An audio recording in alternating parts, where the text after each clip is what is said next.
Time's the game though. 7:30.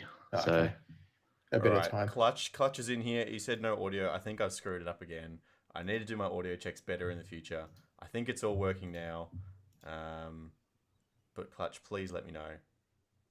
Sorry, Clutch Will, we coming missed up that clutch story. again. Yeah, Clutch is coming in Clutch. I get all the inputs right on the sliders, but I get it wrong on OBS, and I have the wrong input. But I'm pretty sure we're good Alright. now. Okay. I see the it bar looks good going up now. and down. It looks good now. We're running it back again. Yeah, go for it. Hello everyone. Fixed. Clutch is good. It's fixed. Okay, we're all saved. I don't know. Do you want to tell the futsal story again? Sure. Yeah, might be ducking out half time. There's potentially a fine for forfeiting this late. We had a replacement. The replacement pulled out.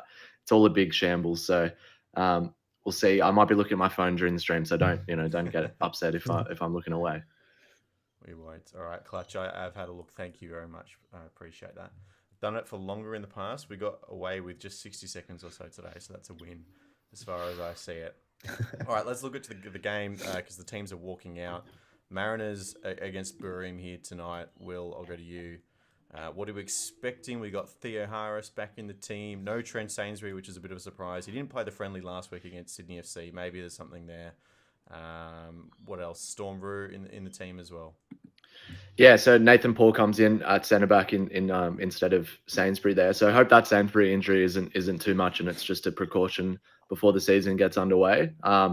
It did look like a different team when he came in and Paul. I mean, this partnership we've seen before and it wasn't as rock solid as we're used to seeing. So questions there to be asked, and we'll see hopefully a bit more confidence in Paul today. But yeah, it looks pretty standard there. So Storm Rue will be at right back and Moragas at left back and that 4-4-2 shape with Brentman up top. So yeah, as you said, Theo Harris back in as well, who really was missed last game. I think his impact off the bench has been instrumental in a lot of games and some late decisive goals. So they were definitely missing that type of player last game. So interesting to see that he comes back straight away and starts in this one. So you got Fischel off the bench and a few different options there in Gore as well. Who starts on the bench this time around. So yeah, a different kind of setup today, but a show of the depth of the Mariners and how many attacking variations they can come out with. So it might be some tactical choices as well, starting Theo, and yeah, it'll be good to see how this lineup kind of gets underway. Christian, we talked about this on the podcast that went out this morning, but chance for the Mariners to bounce back, but against opposition that, as recently of last season, have won in Australia in the Champions League. So it's not going to be easy. No, certainly won't. I mean, playing at home, we mentioned that these are the games that the Mariners have to win if they want to give themselves a really good shot at qualifying for the next stage of the Champions League Elite. I mean, just looking at the lineups now, playing at home, I expect, the likes of Docker and Storm Rue, on both those flanks to, really bump up forward and connect with the trio up front. Cole up top starting ahead of Edmondson, so going with, I guess, the one sole centre forward as opposed to when they played away from home. So obviously Christian Theo Harris coming back. Will touched on it. I think that's going to be a massive boost for the Mariners because even last season I thought he was very impressive. The way he links up, the skill on the ball, he just creates something out of nothing. And it's great to see his career progress and hopefully he can have a real impact in this game. But I think obviously the main talking point is the absence of Trent Sainsbury. Hopefully that injury isn't too serious because I did think he was one player in the defensive unit in the away fixture against Shandong a couple of weeks ago who really did set the tone in terms of the defensive line, the defensive shape, the leadership at the back. So hopefully it's not too much of a miss for the Mariners, but at home, I do definitely expect at least a point. They have to. Do we know it's an injury? Undisclosed injury I saw from Chris. That was the word really? on the ground, Yeah. on the street. Yes, no, it is good actually. We do have a man on the ground for this game. Mm. We got Chris in the press box covering the game for us, which will be good. All right, looks like we have kickoff, and of course, Buriram United coming in with two Aussies as well. Curtis Good looks like he's on the ball straight away here at left centre back in a back three, and then Kenny Dougal in midfield as well. Yeah, interesting to see Kenny Dougal end up here because he was doing well for Blackpool, wasn't it? And was in the conversation for Socceroos contention and made a couple of appearances. So interesting to see him pop up here, but Because he I think made there's the a player there transfer still. when Arthur Pappas was still the boss, right? And now Pappas has left. Yeah. And they remain, I guess. Yeah. But still a player there for sure. So not a team, not expecting an easy win tonight by any means. Oh, that's a good start though. What's the Yeah. club that Dylan Wenzel-Halls went to? Was that somewhere in Malaysia? I believe so. Yeah. And he scored the other day. Yeah. It's not the team that's in this group as well, is it? I don't think so. Johor? I can't remember. No, it was Penang. It was a That's Penang right, team. yeah. Yeah. Been there. Excellent place. Georgetown. If you're ever in Penang, go to Georgetown. Excellent street food. Very good spot. Nice golf. I played golf there as well. Beautiful part bit of a postcards episode from Will. That's it. I like it. There's not many anecdotes where I have that are relevant. I thought I'd sneak it in. Yeah. I was looking at the stats from last season when Buriram played Melbourne City, and at home they really not dominated the possession, but they it favoured them by, I think, 52-48. They had a couple of less shots than City, but away from home, I think Buriram really sat back and tried to absorb that pressure. I think we're seeing it early in these opening couple of minutes now that, they're just going to let the Mariners have the ball, see what they can do, and then we expect them later on to, create a few opportunities, maybe on the counter or maybe a more progressive style of football. We'll have to wait and see. I mean, we know it's so hard to travel in Asia, right? So sometimes you just need to set up that way. What was their opening result? It's a good question. That would have been probably some good research to do before the game started, wouldn't it? A 0-0 draw with Vissel Kobe. So that's right. A good pick-up, yes. Yeah. Holding the Japanese champions. That's a good point. Was that at home? That looked like at home, yeah. Yeah. Pretty low defensive line here. 5 at the back off the ball for Buriram.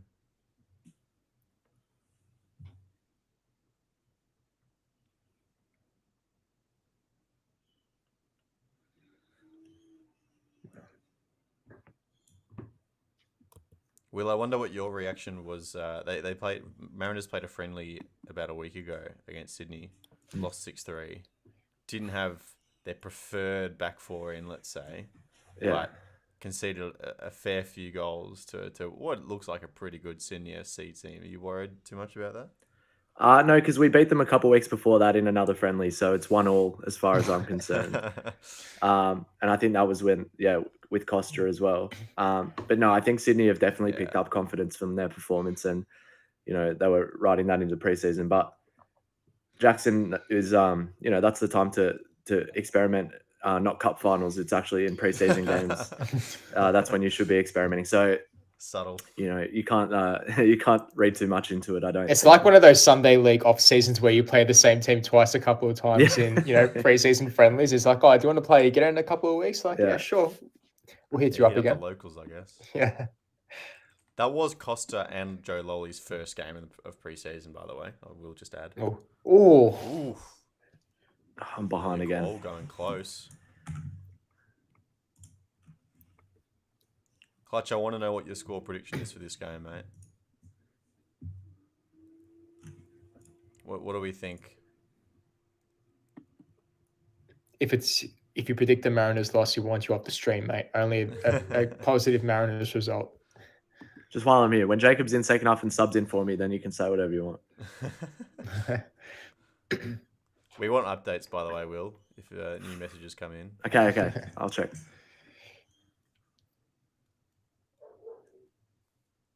So the two that have called out already from the team are saying no to being peer pressured into coming back and cancelling their plans. That's the update so far. Nice.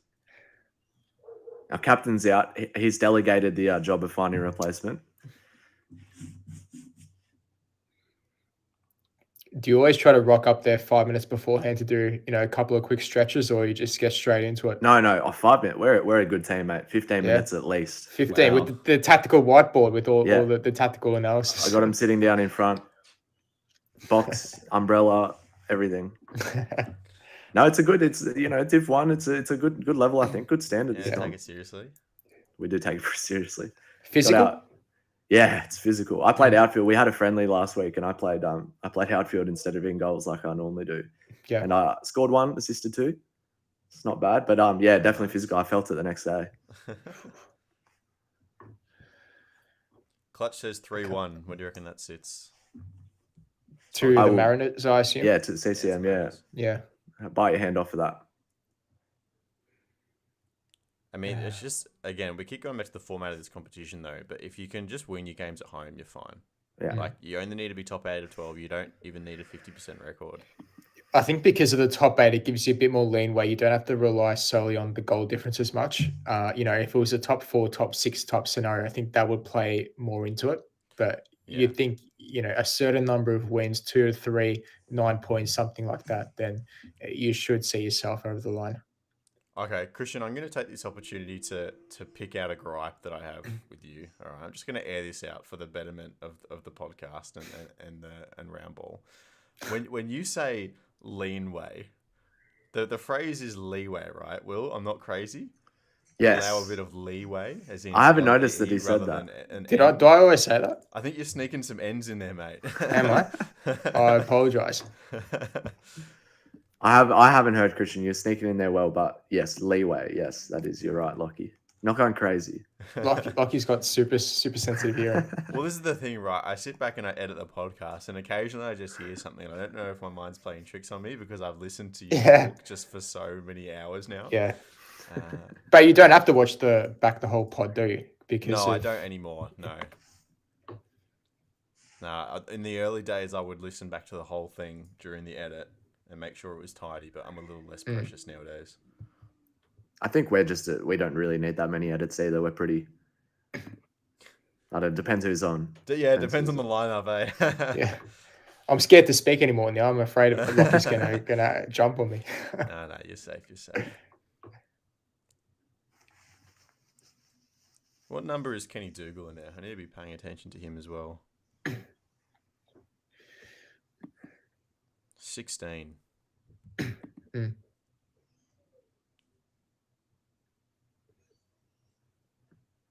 So sitting at the back, he might be playing centre back actually.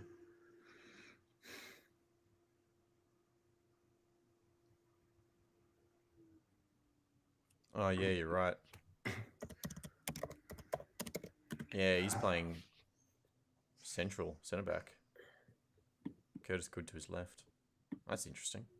Can we get Simon Hill on comms, please? Yeah, we got the international broadcast here, don't we?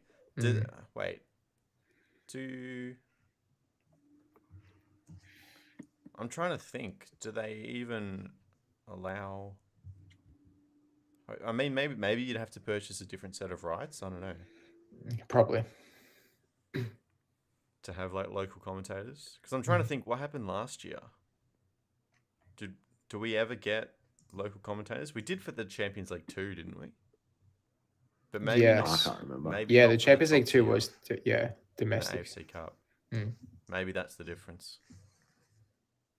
Maybe the AFC provide them for the Champions League Elite.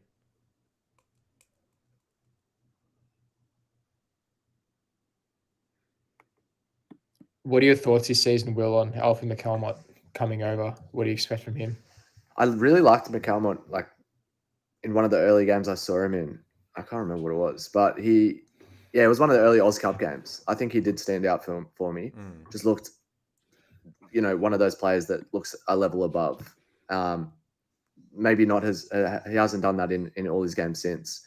But definitely, I think his potential is super high. And you can tell he's the glue, isn't he? Like he really keeps it. Everything was going through him, and it was really, really, it was like some excellent progressive balls out from the pocket just in front of the centre backs, and it was kind of a perfect replacement and what you need in the team, I think. So a very integral role. So if he's firing, like the team it adds a big element to the team. So no, I'm expecting a lot. I think a lot will go through him, and he'll be in that first phase. But you've got Sainsbury and Kautak as well, who are really confident passers and excellent at carrying the ball out as well. So you have a bit of variety, but I think a lot will come through him for sure. So you would need a big season from him for sure. He was very impressive in the last game in China from memory. It's those players that have gone through top academies in England, and they come out looking really crisp. So yeah, Jackson pulling a few strings of his old contacts. It's done well for us so far. And he's only 24 years of age as well. We keep forgetting. This is a pretty young player. Right on cue, wins the ball back in midfield. I love that step up. You got to move the ball quicker. What are we doing here? Stale. Docker's so deep. I don't know. Thea Harris on the right, by the way. Oh, was that a handball? Yeah. Grab the back. Come on. That's a yellow. He just stopped the count. Okay. That was a handball. Oh, he actually did. Yeah, that he was a scooped the drag back. Lockie has super sensitive hearing. I have super vision. Super vision. Okay. The audacity. Just what?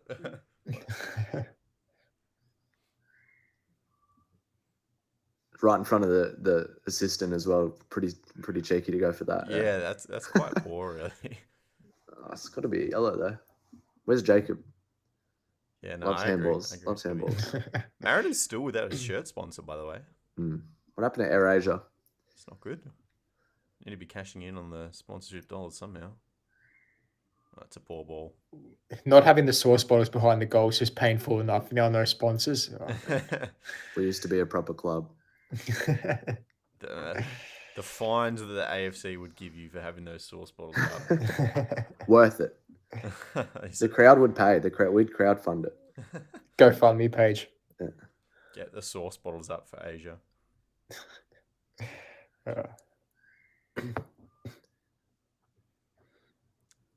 I can't provide commentary straight away because I am just, I don't know, doomed to be always 5 seconds behind the play. So just a little bit behind. If I'm a little bit off it, you know why. Looks like quite a passive 4-4-2 though from the Mariners. Yeah. They don't look too interested in just allowing easy. McCalmont's probably the deepest, trying to cover that back line, but Buriram aren't really threatening overly much so far. No. So it's kind of a hybrid press they're going for. So they've got that loose front three who aren't really assigned to it, man to man, but the mid block and the defenders behind are going man to man. So I think the Mariners look to pounce on the second ball as soon as they make that ball there. Or sorry, it wouldn't be up to date with you guys, but that's okay. What do you mean by front three? They were kind of pressing in a three just before. So Qual, Brantman, and then is that Docker on the far? Oh yeah, I guess you're right.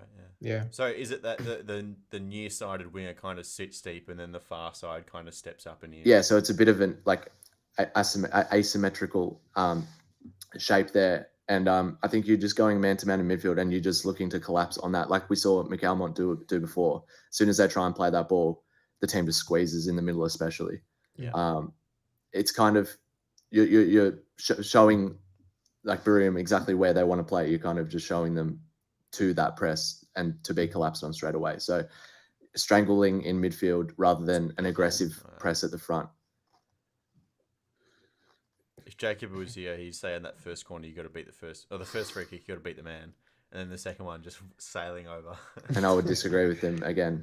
But yeah, it's probably a way to, because we have seen an aggressive high press, but it is probably a way to kind of ease into the season. You don't want to just jump out of here running like madmen. So it's a small shift that they could bring into teams who they don't believe that there's a danger from the back. They're just kind of letting them have it. And that danger is in the second line there. So. And we've seen it so often where potentially Australian sides are the better team and they do go out like that and they press hard and they just get caught in transition earlier in the game. Yeah. And just lose the initiative, and then they have to push against a low block who don't seem interested in attacking. And it almost happened for Sydney FC a couple of weeks ago. Like, they won that game comfortably in the end, but in the first 30 minutes, Eastern had the better chances. Yeah. They had like 2 chances in behind on goal where they could have easily scored in transition, and then Sydney FC would have been on the back foot. So you got to be really careful. Changes the game set massively and massively impacts how you look to sit and set up. So I'd say it's not a cautious setup, but it's just instructions that are let them read into the game a little bit. It's responsible, yeah. Yeah. What are you predicting the crowd number is for tonight? It looks okay, to be honest. A few thousand, 3 to 4. And that's the thing with these competitions, like midweek. The same's been said with Victory. I mean, I've been there, plenty of times for Victory and even City games, and midweek games are always the toughest to get. A seasonable crowd. Oh, nice touch, Qual. Not a great ball, but yeah. I mean, it's 6 p.m., which is a weird time slot. Still don't know why they had it there. It's still school holidays, right? It is school. It just started here. Oh, it just started in New South Wales. Yeah. So that could be a reason why as well. But yeah, I was going to say a bit tough for workers to get their clock off at 5. Oh, good run. Oi, bit of a shove. Oh, okay.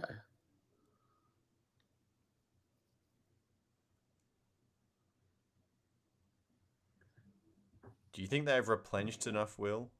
The Mariners have been taken apart 2 years in a row now. Do you think they got the cattle? Look, I think attacking wise, yeah. I think the depth worries me, especially at fullback. We don't really have, the same standard. I think there's just a bit of drop off when you're talking the backup in defence. So that is what would worry me. And Sainsbury, we don't really know his, recent injury record, and already having to miss this game is a bit of a challenge. That's a bad fair sign. challenge, That's isn't it? Clean. Yeah. Anyway. Not clean enough for the Champions League Elite, though, apparently. No, apparently not. Yeah, so Sainsbury is an interesting one. Like, it's not great. Like, they've just given him the armband. He's returned to the Mariners. You don't want him out to start your season. No. Especially just after the solidity that you've had with Hall and Sainsbury, Hall and Caltech for like 2 years now. Yeah. Yeah, like we had 3 options that were consistently playing. You had Triantis there as well for a season. Yeah. You had Hall, you had Caltech, and they could all, they all worked with each other. That was excellent partnerships no matter who you played. But then this season, it's, okay, we've got a clear starting partnership, and then we have to have Paul play this game because Sainsbury's out. He hasn't really played consistently. Haven't even seen Harrington yet. I thought they were signing him to get some minutes. So yeah, that's definitely, as you're right, like the rotation and the depth there is getting weaker. It seems to be a bigger gap between, and a bigger disparity between the level of your starters and your backup players.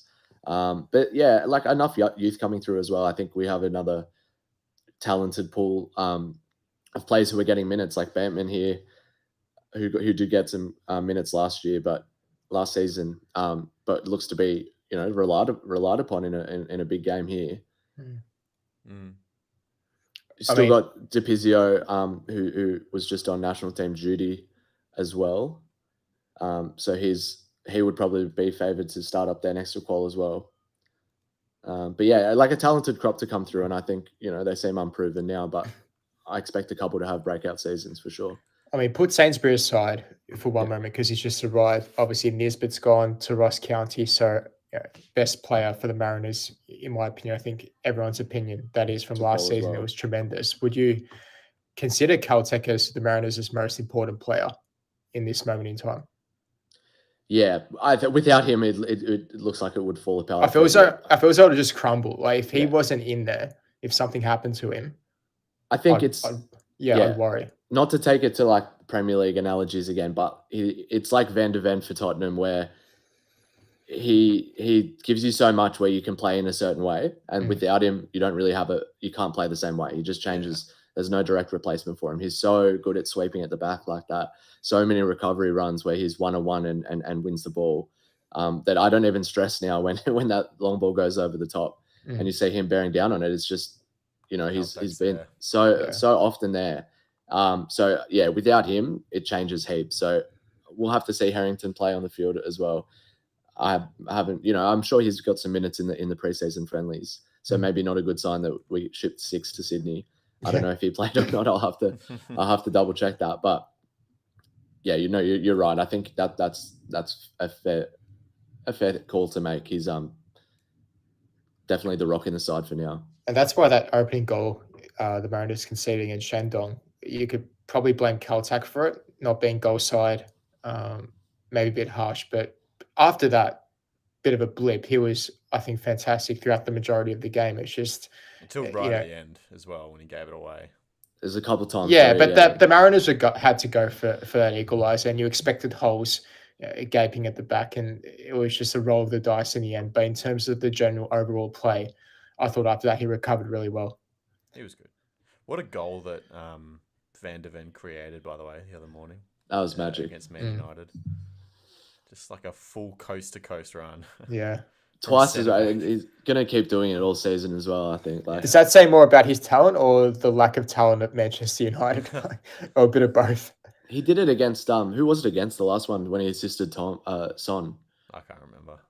He did it against somebody else as well. So it's not the opposition. Yeah, sure. Like, it was a few of them. It's his thing, yeah. But you just didn't. I don't think any of them expected. I think it was Ugarte who kind of could have covered, but covered central, didn't shift across, and you just don't expect his like he was just 2 seconds. He's at the byline. It's awesome to watch. Every time after Tottenham win, my Monday or Sunday morning entertainment's Vince Rigari just replying to Ange haters. Yes, it's so satisfying. They're commenting, but Manchester United are rubbish. That shouldn't be the bar set. That means nothing. And Vince is just, some of his replies just like, okay. Yeah. Literally, that's it. He's getting the thumbs up emojis out. Ooh. Took that too early. That's lucky. Could have taken a touch for sure. What was that about? A ball over the top towards Caltech? Yeah, be engaged. It was a good flick on that. I was going to say, that was a good flick, yeah.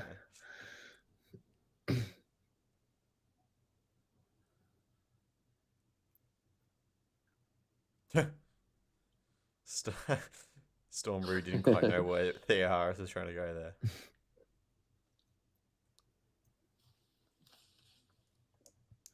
No, it was drums in the game. I thought my dryer was going unbalanced, but it was.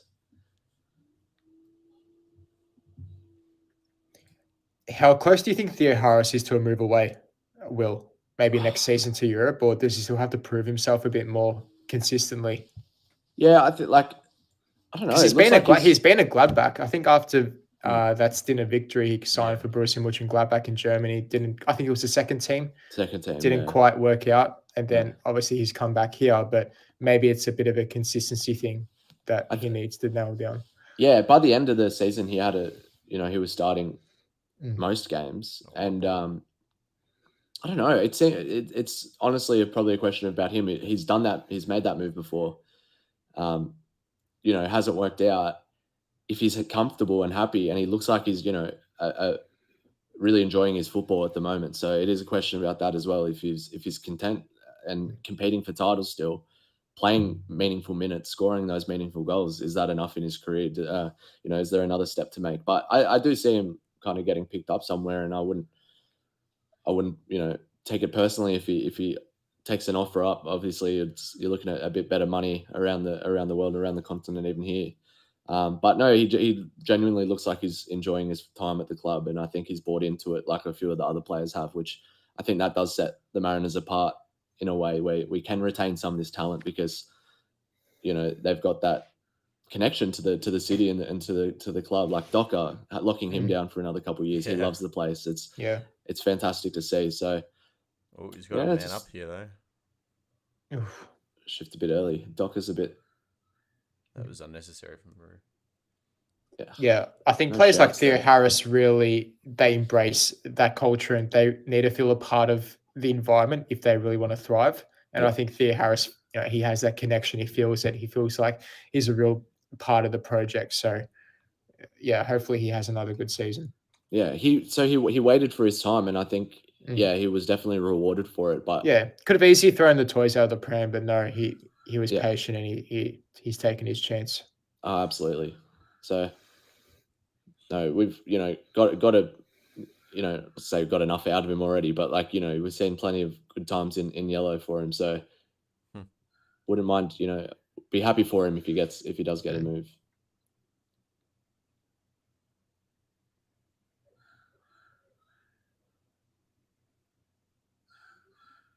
I hate when the ref pauses the play during corners. I just let him go.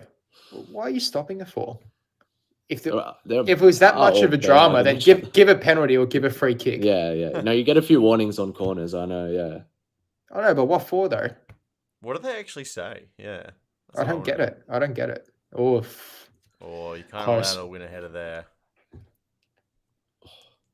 That's poor from the Mariners. Yeah. I think the communication was lacking on when Rue gave the corner away. There was no one near him. Like he had 10 meters. Yeah. And there was just obviously no chat from Pavlicic or any other player there. So still working out, the confidence in the keeper. I think that's another big point is the keeping situation this season. Vukovic would have been talking to Rue the whole time and just having that voice there fills you with so much confidence. A lot of players say that having a player like that in goal really changes your mental game as well. So I think that's an area that teams will look to target, and where Mariners do look somewhat weak. Where is Kautak a big talker? I hear him shouting. I don't know. Like he can be loud. Oh, that's not a foul. I'm just wondering, maybe like the Sainsbury, that's an even more important piece, having that leader that is at the back and talking a lot. If Pavlicic is still warming to the team and needs a bit of encouragement to really speak his mind, Yeah. I just think a few good performances from Pavlicic will give him that confidence to come into the team, but he hasn't had much first team football anyway, so not used to having that kind of that responsibility on him. It's almost a negative not having really the competition and having to work hard for your place. He's worked hard for the move and he deserves the move, but keeping, especially the keepers, pushing each other in training and whatever, it helps a lot. But the Mariners have only young keepers available to them, as talented as they are, just lacking that experience. Yeah, for sure. Buriram have really turned it on this last 10 minutes, I think. They've had the edge so far. Yeah. There seems just to be overlapping that extra player, I think, particularly down the right to get an overload. It seems a lot of their attacks are coming down there. Yeah. And even here, Buriram, they're possessioning down the left and they've still got a winger hugging the right touchline to just switch. That's a nice back heel. That's nice. He's through. That's good.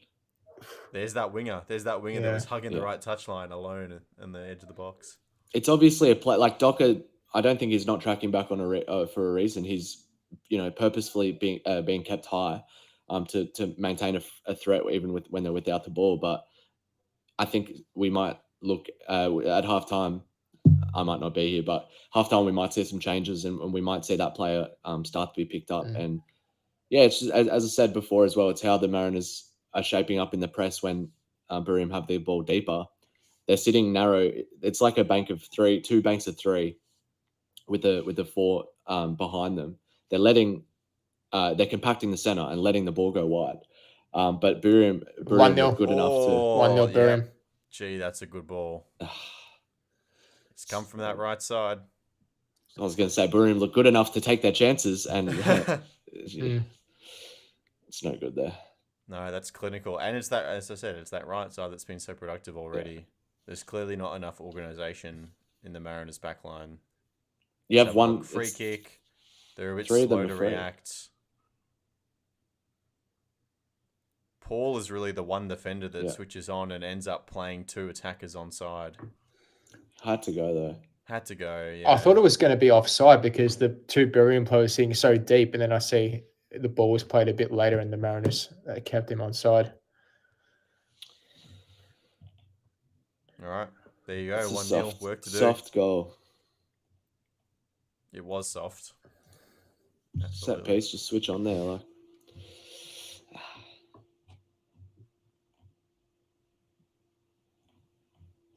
Oh, that's Mariners close. quickly learning that the AFC Cup is no Champions League Elite. No, it is not.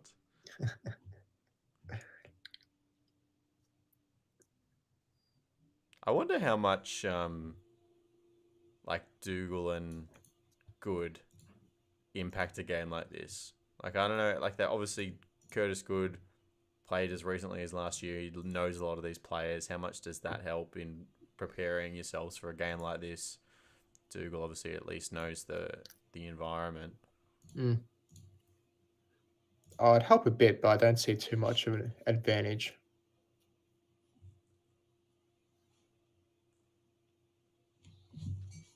Kaltak, another great tackle.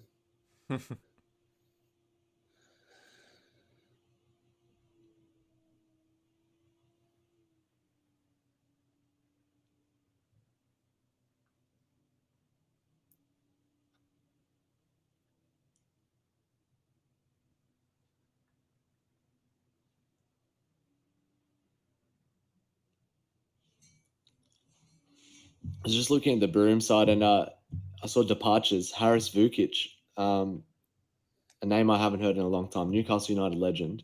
I think he played a handful of games, but looked to have some kind of, a few players just popping up for them. It's a destination club, I think. Well, it is one of these clubs that, like, in these kind of like second tier Asian leagues, like they're a dominant force in Thailand. Yeah.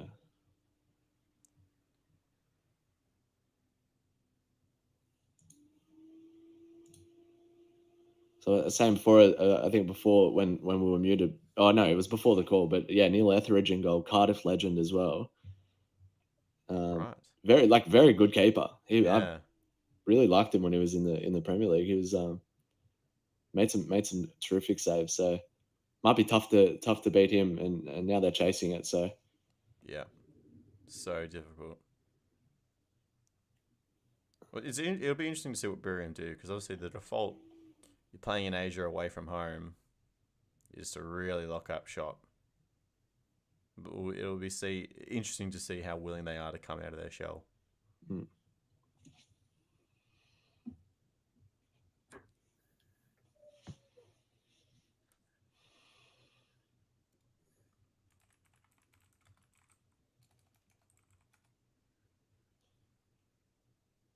Yeah, so Doc is part of the front line basically, and Moroga's going high and wide, but they're struggling to get it through the lines. They're really, McAlmont's just having to bounce it back, kind of patient, waiting for an opening, but it's not coming in as easily as it normally looks. I have some brilliant news, Will. I know Ross came through this message, but I have confirmation from the PlayStation status website that the PlayStation Network is back online. Oh, lovely. Lovely. I was so disappointed. I got a lot of stuff done this morning. Yeah. I had lunch. I sat down. I'm going to play a few Rivals games, get the points up. Weekend league this week. Yeah. Bloody servers are down. Unbelievable. Just earmarked it, and it didn't come off. That's a tragedy. All right, well, we're back on, so we'll play some Rush later. That'll be good. Oh, that's a foul. Boy, that's a yellow. Oh, No. referee. Oh, okay. What? You're not giving that a No foul. foul at all? I thought you guys gives was... that. I thought he was Gives that as a foul. It was like, I was trying to appeal, surely it's a yellow card, and he hasn't even given a free kick. I thought you guys were like, reacting like that because he didn't give a yellow. Let alone... It's good to know I'm the furthest in front out of all you three. So That's why we need a studio to do this. Yeah. Getting in one place, watching the same telly. like Arsenal fan, not a card. Arsenal fan TV during the COVID days.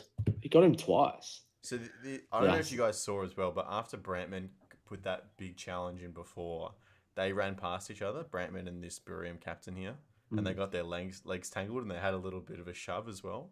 Something there. So there's something between these two. Cannot believe that it's not given as a free kick. Maybe he got the ball almost without a shadow of a doubt did not get the ball, Christian. I thought you had the sharp eyes. No, I agreed that he didn't get the ball, but I'm just saying from a ref's point of view, surely he's seen something to suggest that he's got the ball. Otherwise, that's a shocking decision. He pulled out of it, but he still got him. Like, I don't know. And the linesman was right there. He missed that. Well, I know he got the handball, but surely the handball's a yellow as well. Yeah, like.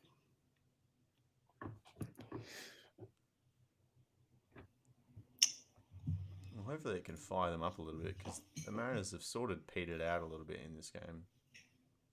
To be fair, they probably never really got going. Not really, no. They're going to need some new ideas in the second half.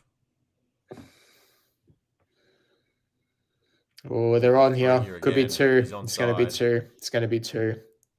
Or great tackle. Back. Oh, well Great done. block. Yeah, Good Mirage stuff. just coming across. Well done. Had to win the ball there. That was a nearly almost certain goal. That would have been a tap in. It's pretty away there, but yeah, Moragas is very quick. Recovers well there. Oh, is that another set piece taken quickly? Yep. Origi. Oh. Corner taken quickly. Could have kind of cleaned him up after that, after he had the shot there.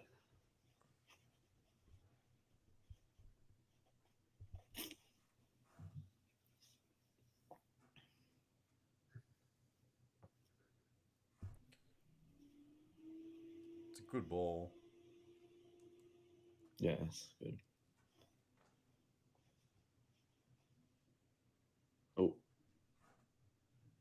What was that? Why did he back it right Is out? it out there? Was The it already out, Balotelli- or did he just kick it out? No, it was Kicked it the out. ball It was was- in play. Then he kicked it out. He's trying to chop it down the line.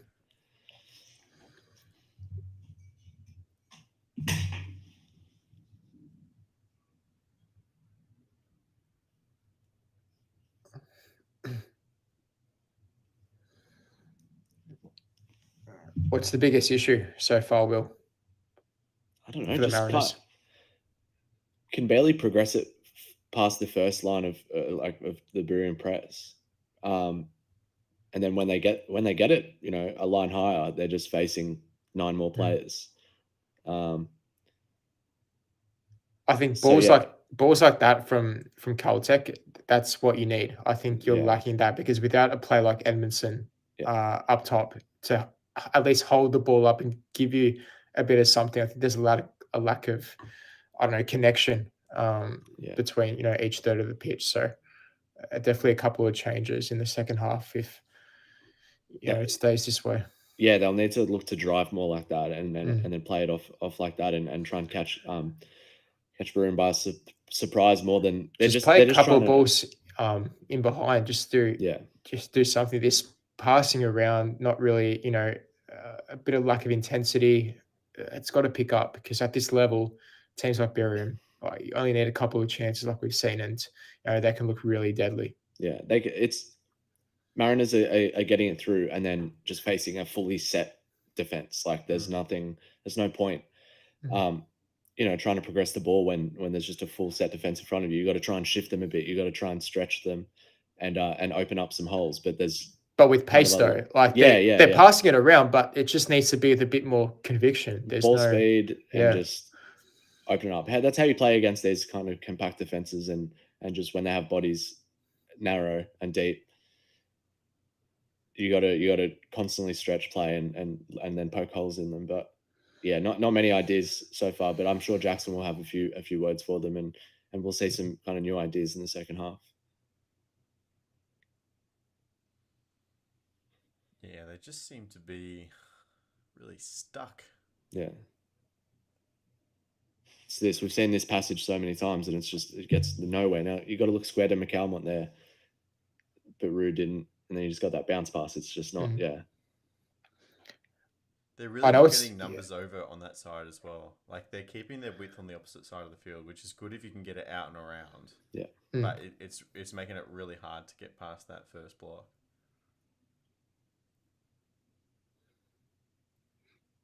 What's happened here? Did he get knocked after? yeah, After the fouled foul. there. I think he got knocked after as well.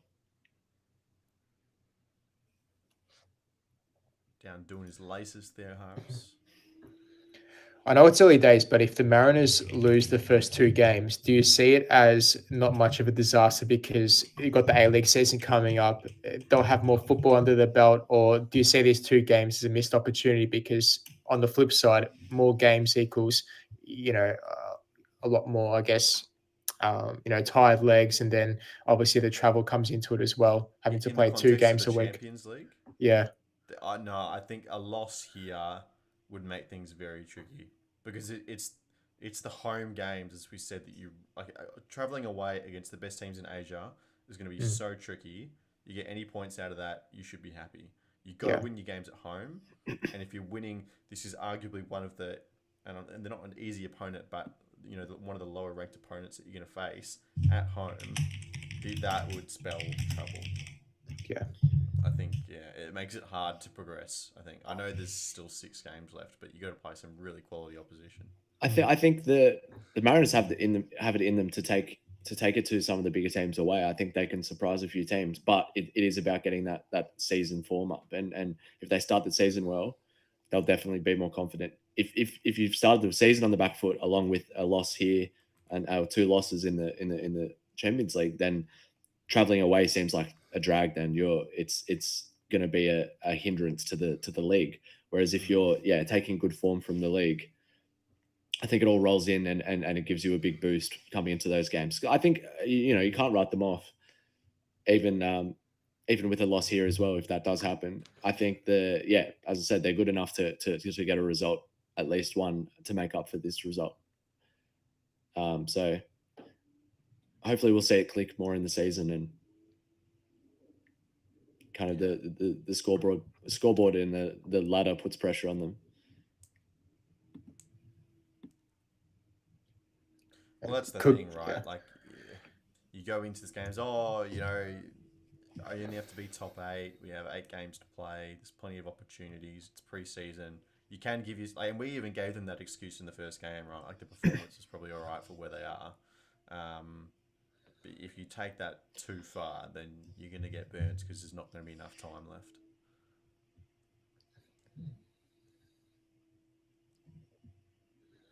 So I'm just looking. So they play the Victory at home on the first day of the season, the Friday night. Then they've got to go away to Kevin Muscat, Shanghai Port, the next Tuesday. Then 2 more games in the A-League. Then host the other Shanghai side. And then they've got Vissel Kobe away and Yokohama at home in the window after that. So it doesn't let up. Like, the difficulty is so strong. Yeah, I just think, and it's a missed opportunity. I think. I mean, hopefully we see something happen in this game in the second half at least. But it's a missed opportunity to kind of be on top form wise and confidence wise coming into the season, whereas other teams are stuck playing the friendlies where you don't really get up for it and you don't have that jeopardy. Teams that went out early in the Australia Cup as well, you could have got such a leg up on them by having strong performances here. But it's been a little bit lackluster so far, and I think it's a bit of a missed opportunity for the Mariners. Yeah, I would agree. Silly ball to give away, the R's. Yeah. Who's his player? He looks absolutely Yeah, like it's number 40 bloke. going. Oh, jeez. I tell you what his hairstyle looks like. David Neres from Napoli. It looks like a bit like the hair, like the short dreads, like Paneshi Madania at Adelaide as well. Yeah. Although he is I'm pretty sure he wears like a really thick headband with it. Not a bad look. Jacob's not here, so we can mention Adelaide without any. He went off a lot about Adelaide and some weird tangents yesterday. I don't know if you noticed that, but I actually wrote a note in my book like, that's Jacob's 3rd Adelaide United reference. And it was just a completely different topic. Yeah. Like, He brings up Calvert about Aaron Kunda. It's like, I remember when Calvert. I'm like, here he goes again. And to be fair, I instigated it again because I asked You him. did, yeah. I asked him something about did Cole was he honest in the press conference? And then that was another 5-minute segment for Jacob. To be fair, I didn't even count that one. There was 3 without that. Yeah. Well, there you go. That's nice. McCalmont, yeah, I like the look of McCalmont. He's good. He's actually playing with intent as well.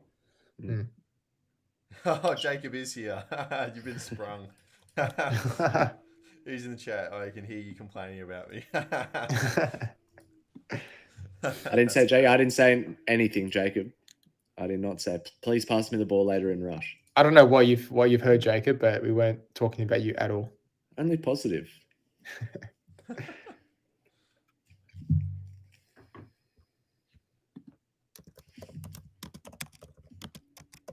You may as well jump in now, Jacob. Will, are we going to lose you? What's the story?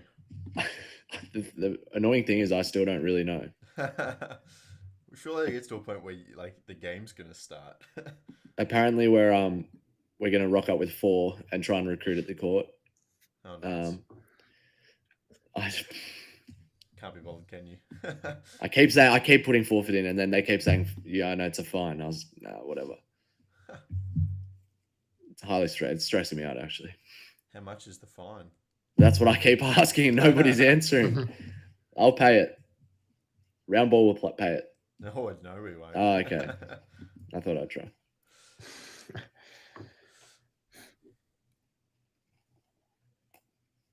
What do you need to play? I know, what was it, 5-a-side or 6-a-side? 5, yeah. What's the rule that you need 4 players? I'm not playing if there's 4 players. No, I think you can. You could play with 4 You can players. play with 1 less. Yeah. But it's not much fun. Or they get someone from another team in another, in the same team from the same division. Just say if the game's been played before, they just bring one over and say, "Oh, do you want to come and fill in?" It'll be one of those. We'll write 3-0 on the team sheet or 5-0. Yeah. Here he is. Hello, Jacob. Hello. Yeah, Jacob. You're keeping note of the number of times I mentioned Adelaide. Is that really true? We've been sprung bad. Yeah. I was like, I'll tune in and see what they're talking about. We're immediately talking about me. All right, guys. All right. We weren't talking about you for the whole show, so. No, it wasn't. It is half time. 1-0 to Buriram United. How much have you seen, Jacob, of the game? The last 90 seconds. All right, Will. Actually, no, you're busy. I'll go to Christian. Figure out what you're doing. I'll let you organise your life. Christian, what do you make of it? I mean, the first few periods were pretty promising for the Mariners. It was a bit similar to the away game against Shandong, only that Shandong, I guess they got into the game more into the second half. The Mariners, I guess, in this match sort of teetered away a bit, which was unexpected because, playing at home, you'd expect them to take the initiative for large parts of the game. But Buriram, to their credit, found a lot of pinpointed, a lot of spaces in behind. Lockie, you mentioned the wings, how they utilize them really well. And just being able to, I guess, execute that one real good chance that they did create.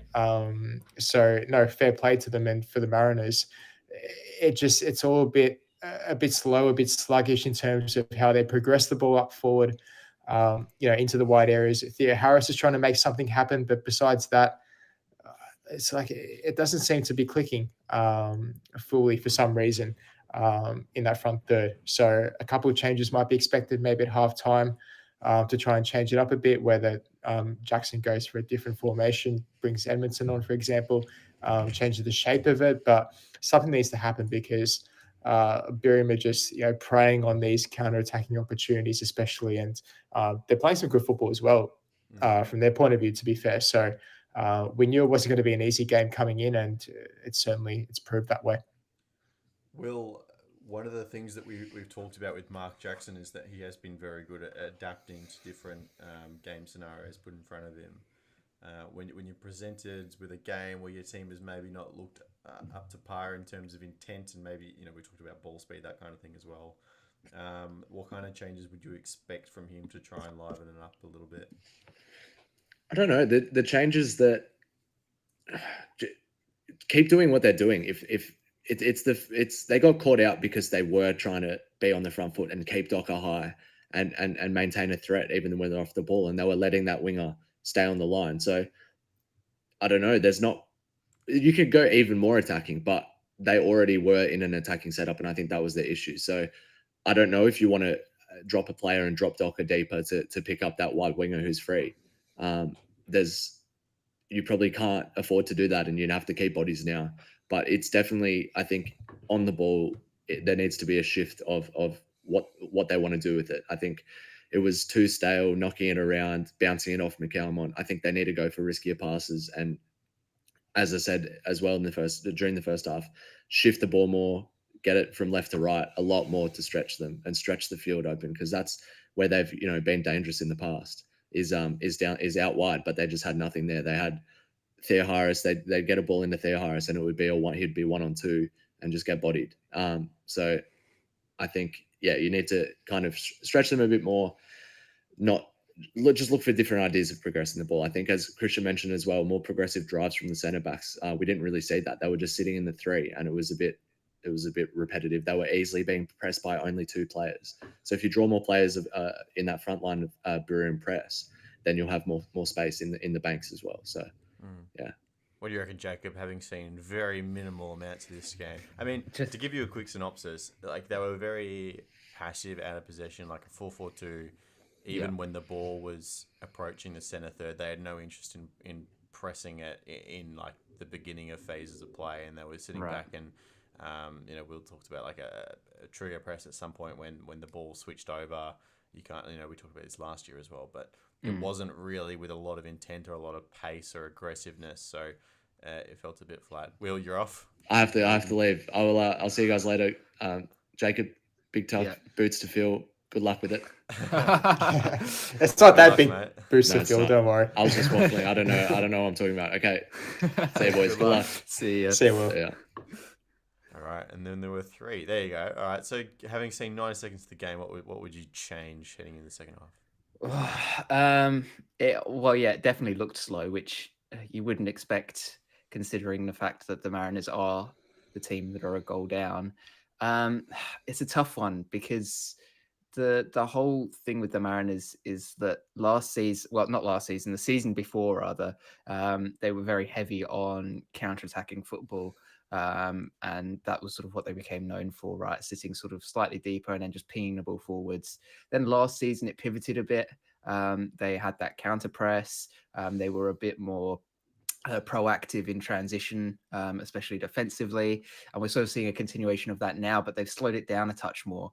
And I don't know if it quite gets the best out of the players that they have, especially when they've got these explosive, dynamic wingers and forwards, the likes of Quoth, Theo Harris, Michael Docker. Like, these are players who you want to get on the ball in space and in between the lines. And when you're trying to slow things down and, like you said, playing sort of a passive game style in a sense, it doesn't necessarily play into the hands of these players. So, I mean, Will was mentioning having Docker really high up, which was an issue that they had against Shandong, was that the fullbacks were too high and it was leaving a lot of space. But it doesn't matter how high up the pitch you get him if you're not playing the ball quick enough to be able to utilize him properly. So it could just perhaps be a bit of fatigue or lethargy at this point, because it is still preseason. They're not quite fully fit or something like that, but that was the excuse we were using last time out as well. So maybe it is a continuation of that and they're still not fully ready. But I think that what they need to do is just increase that ball speed a little bit more, because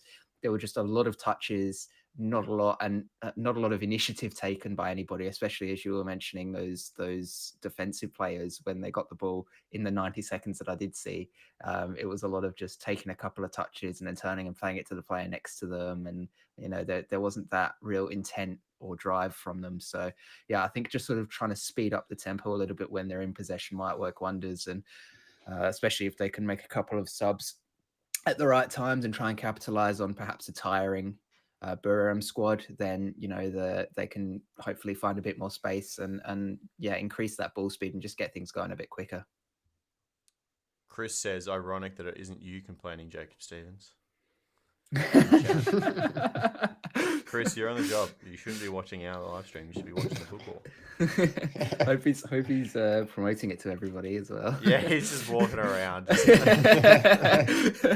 why we need these. I just need some shirts with the branding on it. So you just walk around games. And... QR code on the back. And then Oh dear. Shall we take a little bit of break from the Mariners? It's we're heading into another international window very shortly. It'll be Tony Popovich's first as Socceroos boss, Christian. We should hear the squad some point during this week. I want you both to give me some bolters, some maybe out there selections that maybe you've been on the fringe for a little while. Now that a new coach has come in, shaking it up a little bit. Someone really out of left field that maybe could get a look in for the next window. Give me a couple minutes to think, because All right, in terms of give you really one. outs, yeah, go. Yeah, so okay, I'm gonna go really out there, and it's gonna be topical as well. I reckon Daniel Arzani could be a shout. Again, we're trying to go really out of left field here, but I'll give you my argument because. But is that left field though? I think it is. Like, just given the fact that everything that's happened in the last few days, I think it would be a surprise given the turmoil going on in his life at the moment. But, Popovich knows Arzani and arguably has got the best out of him in his career so far. Yeah. And it earned him the Socceroos call-up towards the end of last season. He's an electric player on his day, and if Popovich is the right coach to get the best out of him, then maybe it could be in a Socceroos shirt. It's not a bad shout. And we know the quality of player that he is as well. That's the thing. So and that does make sense. Not only that, but didn't he appear in the squad a few windows ago? I think it might have been from one of the qualifiers. So I see the definition of left field more as, this player hasn't got a look in for a long time, and that's he was in one squad. I know, but if Arzani gets picked, I don't think everyone's raised their arm and say, "Oh wow, that's such a big surprise." I know what's happened off field is a bit, it would make it a bit interesting, but besides that, like, this player was touted as like the next big thing, like for him to be in an Australia squad, like yeah. So I think we have different definitions of left field. Okay. Well, it still needs to be in the realms of possibility, though. Yeah, of course. I don't even know. Wayne Rooney. Wayne Rooney. All right, who you got then? Jacob. Do you have one? I'm just trying to think of like areas where there's sort of problems at the moment for the Socceroos. Obviously, right back's a big one. We spoke about Guerrier on the pod. Potentially is one of those ones who could come in. And I think of all of the players who would be available at right back, I don't think there's anyone else that you would pick over him, just based purely on not just their own current form, but experience and ability at this point in time. I'm not too sure who else you pick. I've seen... is it Johnny Stensness has been has had his name thrown around a few times as well about potentially coming back into the squad, but I'm not sure he's quite as left field as Jason Guerrier. So I think I'd say Guerrier probably as my most. I just can't think of anything that would that's not completely outlandish, like Tommy Juric, that's not gonna, it's never gonna happen. Like, it's not even within the realm of possibility. So yeah, I think probably Jason Guerrier would be my pick for somebody a bit left field that might come into the squad. All right. I've got one, but yeah, it's going to be another victory player. This is going to be, if this happens, it will be left field. Bruno Fornaroli to get back into the fold. No. That will be left field. That's the definition. It would be. Because had he have played a bit more under Kisnorbo, I know he's out of favour now, but like Popovich, he knows him well. Bailed him out a lot of times last season, and I can't see it though. I can't see it. I wanted to throw it out there just for like a left field option, but who's a realistically, is it a could... chance? I'm just trying to think of like midfielders now. Ethan Algic. I don't think he's the profile that the Socceroos would want though. Not that creative sort of Yeah, okay.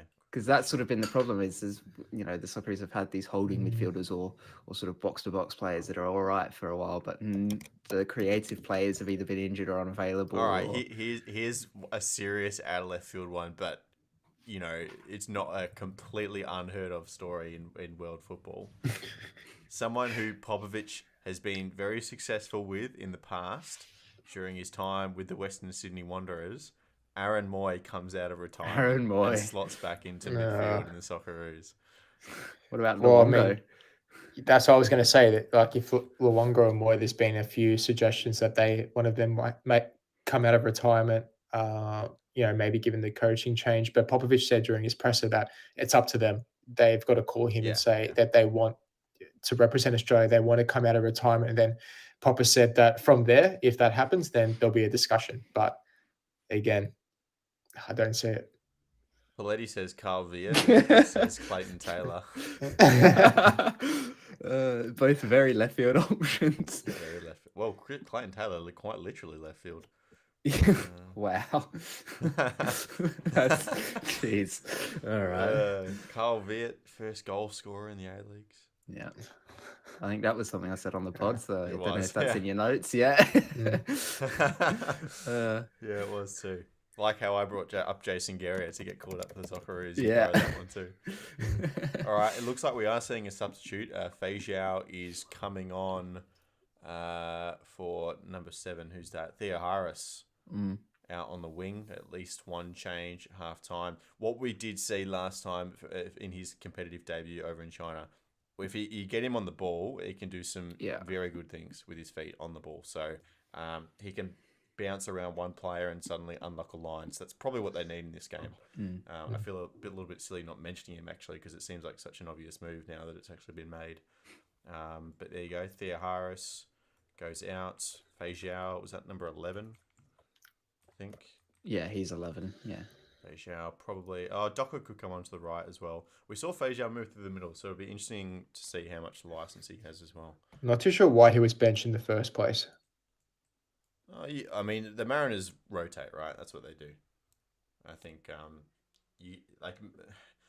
we saw. But if there's ever a game to play your strong team, it's your home games, isn't it? Away from home, I think there's a bit more room to. You got to think as well. If Fei Zhao is still unproven, whereas Thea Harris has done it, he was a little bit sore for the last game.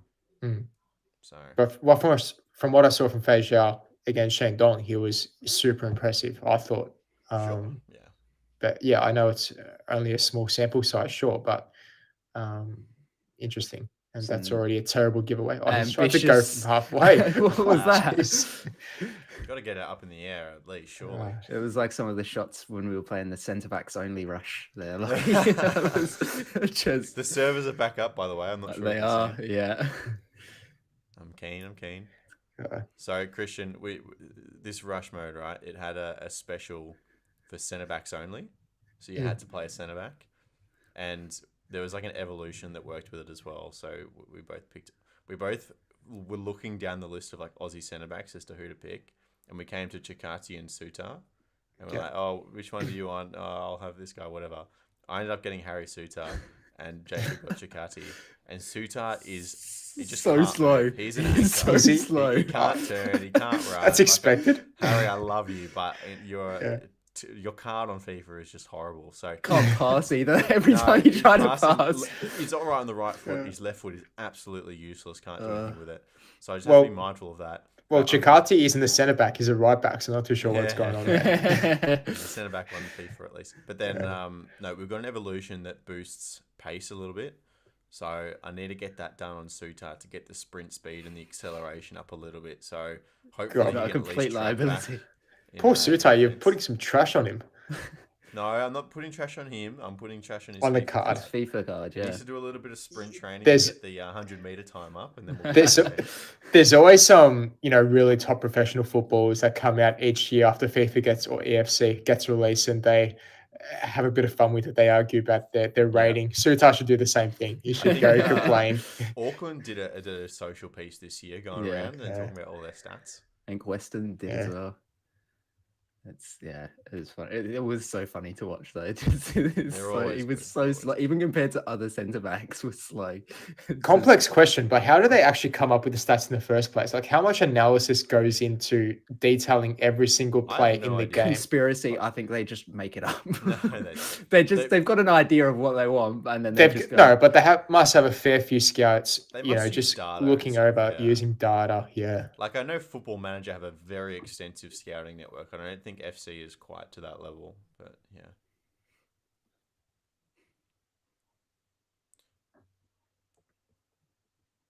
But yeah, Harry Suter, I'm working on my Massimo Luongo Evos as well. I'm going to double him up. He's going to be a good card for me. Well, Suter was good from the corners. That's true. You Except for go that up on one time when corners you and he tried the wins a lot of bicycle headers. kick. Just like So hold on, Luongo. with this 5-a-side, is it the same length pitch or is it shorter? I haven't Nah, seen it it's before. It's much smaller, yeah. It's like a third Yeah. of the size. And they Okay. split it up into thirds, and you can only be offside in the final third rather than the half. So Okay. you can really sneak up. So there's Good lots fun. of transition play. It's good fun. Yeah. Is this more popular than Ultimate Team now? Well, you play it in Ultimate Team. As in, like, how do I explain it? Well, so that's probably the most popular game right now, isn't it? No, I don't think it is. I mean, it's definitely popular at the moment At the because it's moment, fresh yeah. and new in a fresh game. Or It's for, like you know, when the draft came out. Yeah, it's like that. Yeah. Cut Good save. inside shot. Pavlicic, good save. That was a good move. That was a very good move. I mean, it's just this wing play from Buriram. They keep getting in through the right-hand side. It's They've just always got a player out wide free. Like, no one's striking back. It's just a bit of the same in the first half. It's that third goal against Shandong, right? Mirage is pushing up. That left side of defence is exposed. The right winger gets through. It's happened a few times now here as well. well, and my questioning is, where's the other centre back in all of this? Because that was Caltac completely alone there, being caught out on the 2v1. If the centre backs were stepping up into the midfield to make plays, it would make sense. But we've not seen them do that. So it does make me wonder where that effort in transition is from the rest of the defensive unit, because it was just leaving just Caltac to do all the work. Then ultimately Is that in? Oh, in. nice header. Oh, Beautiful. we That just is got the good. was staggered that there. Is that Curtis? Curtis Curtis Good? I think Good, it yeah. is. Curtis It Good is. scores in Australia against the Mariners. Wow, to make it 2-0 for Buriram United. This is not good news for the Central Coast. Is Popper watching? We need cover in centre back, don't we? Yeah, there's an option. There you go. Maybe Curtis Good. That's a great make that move. shout. Just really good movement from Curtis Good there as well. Oh, great ball. It put it absolutely on a dime for him. Yeah, but he's done a good job of good. keeping ball side of his marker there, but not to the point where it's a difficult header for him, if that makes sense. Like, he's held his run nicely, timed it. It's a good ball in. Like, everything about that is just so clean. And as a defender, there's not a huge amount you can do. As a goalkeeper, there's not a lot you can do. It's dare I say it, a good move. Yeah. Oh, I hate myself. It's a good move. God, really disappointing start to the second half, though. Really Yeah. I mean, that is, you could not ask for worse. 2-0 down. Mountain of work here for the Mariners. As false start. Even then, like, that ball playing right back to the goalkeeper. I don't know. Okay, maybe let's let them go on the kickoff, so we can let them kick off. Kylan has jumped in to say hi, boys. Just quickly jumped in to see what game this is. Hope you're all doing well. Hope you're well, Kylan. We appreciate your support on the podcast and live streams as always. Not going great, to be honest. 2-0 down the Mariners are to Thai team Buriram, who thoroughly deserve their lead, really. Yeah, at this point, for sure. Qualls hurt himself there then, by the looks of it. What's happened? Oh, knee, ankle. Don't know. He's back up now, though.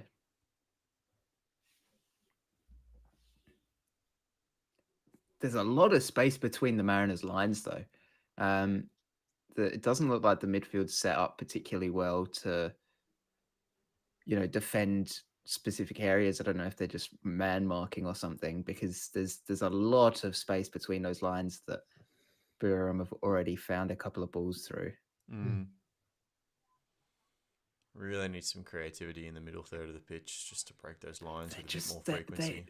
it's not like there's even a super high press or anything that they're having to deal with here. The Mariners, they're just really struggling against almost sort of a mid block. Like it's just Mm. There this you should go, be tap turn. There we go. That's good. this should be where you get your Flick on. playmakers on the Ooh. ball, as I say. Oh, There you go. Oh, see, that's just bit a of an waste. Though. average pass. I think Tap's got to do that more. Those Tap and McCalmont need to be able to receive and turn in midfield, and they're getting a little pressure up the back of them. But it's just those moments where you're going to be able to break through that's going to be really crucial. Well, and it's one of the complaints that we've had about the Socceroos, right? Is their midfielders doing the same thing, Oh, and that's bad. just trying to keep possession rather than turn and create something. So. But look at that there, where Caltax had to come up and engage the player here. I'm sure you'll get it. I think I'm a couple of seconds ahead of you guys. Yeah. But he's had to come up and engage the player there rather than one of the midfielders just stepping across.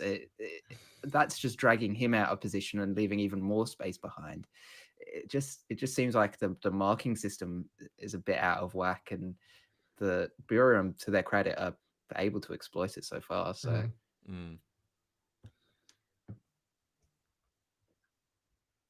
You know, I'm going to let you two chat for a second. I need to adjust my microphone because Yeah. Oh, that was not good. Corner. Oh, no. I don't know. I've got a funny feeling about the Mariners this season. That Funny we how? expect so much of them coming into this season based off, previous couple of campaigns they've done really well, treble winning season, just coming off last season. But now, like, can they handle the added extra expectation? The extra competition playing in the top tier in Asia. I know that they've lost a couple of players, and that's the same story every season with the Mariners, it seems, and they're always able to reproduce and replace those players who do depart. But I don't know. I just get this feeling that this may be one step too much, and we might see a bit of a dip this season. I could be wrong.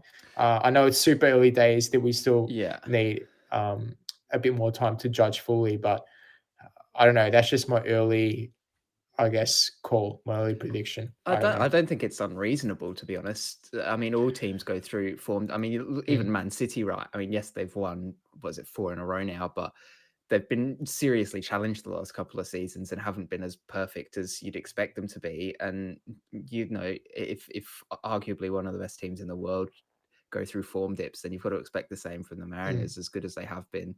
I don't think that they'll massively strong. I don't think it's like they're not even going to finish in the 6th sort of thing, but they're going to be tested this season, if for nothing more than simply the fact that the teams around them have improved as well. You look at the Victory, you look at Sydney, City could be a potential dark horse. The Wanderers, I know Lockie doesn't rate them highly though. So I do. They're my expert team. there are a few teams that are definitely another one. Yeah, especially after that cup final was a good show of exactly what they can do. Well, no, I think Christian was just trying to temper expectations for this season. I just there's a sense that there's so much invincibility around this team, given what happened last season, and just to pump the brakes a bit. We shouldn't expect too much of this team. I'm not saying that they're going to flop and not make the 6. They're really still a talented side, and they've still got the same coach, the same system in place. But just that's a good move. No, see those touches there with his shoulders to get the ball back down on the floor that was insane.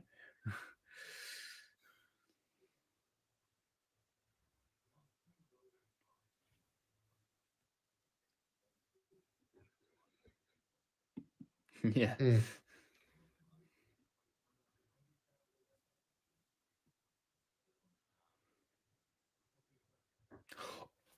Oh my goodness.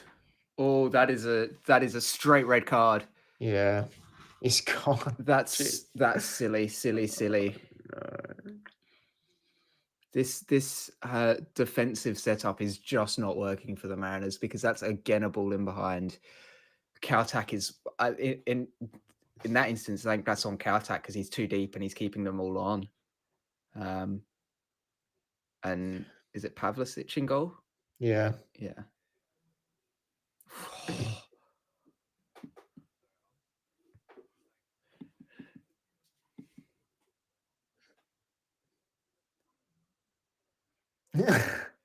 Well, it's like he's also, it's like, I genuinely don't think he realized that there was a runner there. Like just from that reverse angle they just showed, it doesn't look like he actually saw him because he didn't even put in an effort. He was like, oh, that's just going to go back to the keeper, you know. And then all of a sudden there's a player there and you're caught out. Yeah, that's a bit of a lapse in concentration, I think. That's disastrous. It's all about keeping respectable now. Yeah. Yeah. Well, I mean, you're 2-0 down, 10 men, 30 minutes to go in this game. It's so difficult to win this one from here. You now lost 2 of your 8 games in the league phase, even given the fact that 66% of the teams go through.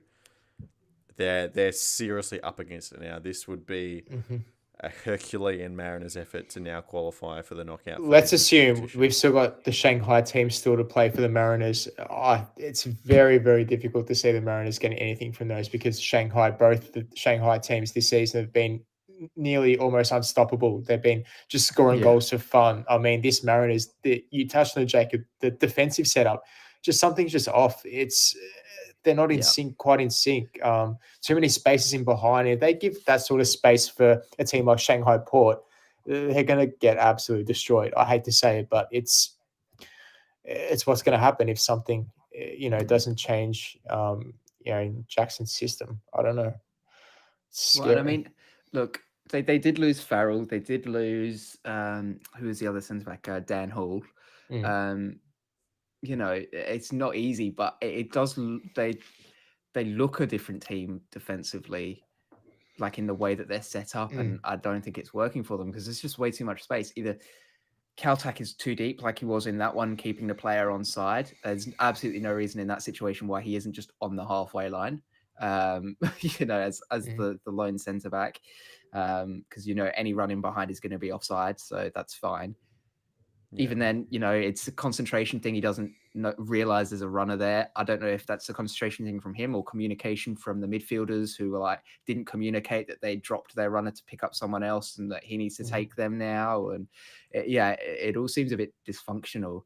And part of it is because of the fact that the fullbacks aren't involved defensively as much as you would expect them to be. And so there is a lot of responsibility put more on the central players, but there's still you've got to shore it up somehow, whether it's with your midfielders putting in some work, and we're not really seeing them track back a huge amount. Yeah, it's all a bit disjointed at the moment. All right, I'm trying to figure out just what to do with my little tactics board here. So McCalmott's come out, Rue's come out, Brantman's come out as well. And Wachowski's come in, of course. Steele and Edmondson. Yeah. Okay. So 16. Steele. McCalmott. Wait, what? Edmondson.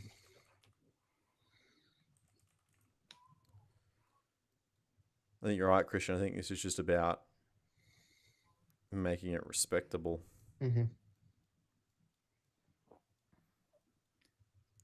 what were you saying about pump now? Though. Yeah, what were you saying about the Mariners before, Lockie? Before you got cut off? I think because what they've done the last 2 years, people will still have them up there. But I even voiced this last year on the podcast at the end of the season. I was really worried about this competition because of what was going to happen to their squad. And I was actually still feeling pretty okay after the Shandong game, but now I'm even more worried. It could get real ugly. So looking at their squad, they've still got some of their attacking pieces. Docker was a big pull. I think Mirageous will settle in, but, he's still a downgrade on Farrell from the quality that he put out last year. You're losing one of your rocks at the back. Sainsbury should be a good replacement, but can he be fit the whole time? They lost Danny Vukovic, who we've seen. I think, a very good point that Will made, just being able to organise and the confidence. Like Pavlicic, this will be a big hit to his confidence as well. So how does he start the A-League season? So, I'm worried. I have this whiteboard sitting here in front of me for the last 2 weeks or so now with all the names of the different teams on it. And I have them in my 1 to 13. I'm just constantly shuffling them around and trying to think about where I think they'll all end up. And the Mariners just slowly but surely just dropping down that list. One spot every week or so. They're just, I'm a little bit worried about them. Might go below Adelaide at one point, maybe. I have Adelaide pretty low on my list. They got a long way to go. Yeah. But I definitely have them flirting around finals mark. I was saying to Jacob when you were fixing your mic, Lockie, that it just seems like one step too far for them. You just feel like that drop is going to come, whether it's this season or next season. But who knows? It could be proven wrong yet again. Yeah. They're just one of those teams who just pull it out of the bag and you think, oh, how have they managed to do that? They're just, But, and that's the other thing, right? You don't want to be proven wrong by the Mariners. It's the one team that people have doubted so much recently, and they've come back. So you don't want to be the guy that doubts them, and then they get it right. Fool me twice and then fool me 3 times. Yeah, exactly. So, Well, that's a good play. That's a corner. Oh, he's giving that a goal kick. Oh, was it offside? Was it? Yeah. Okay, that makes sense.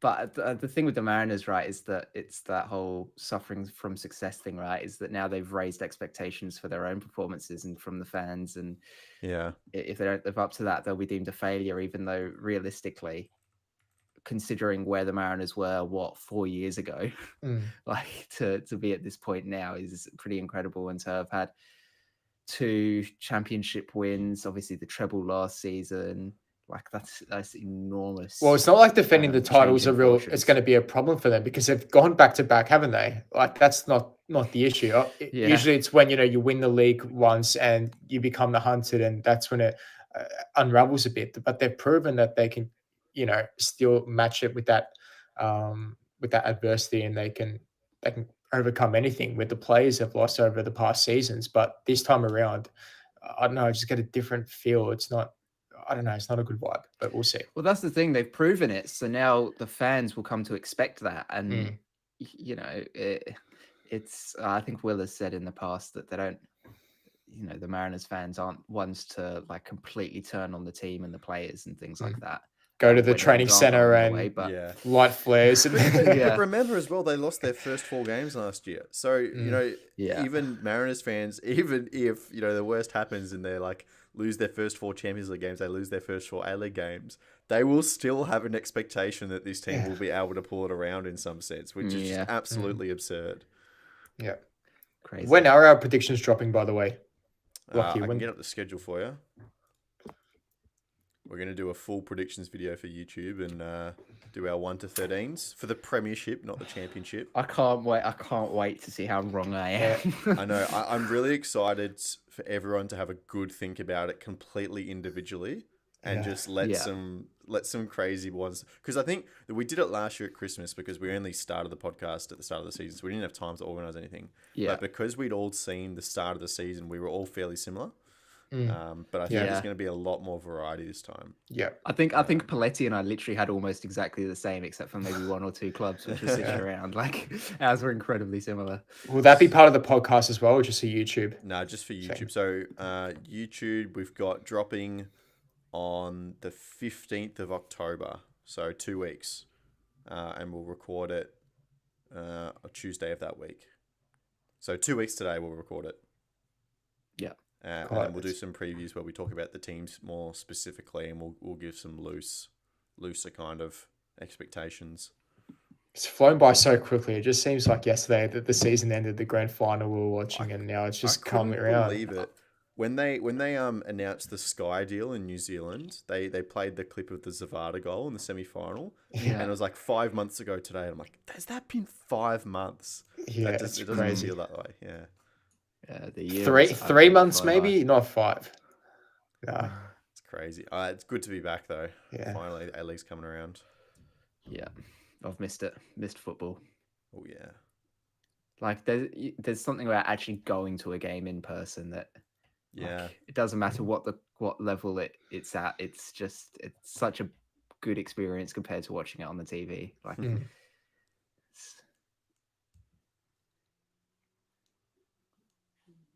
that is a rash God, challenge that's from a Qual. shocking tackle.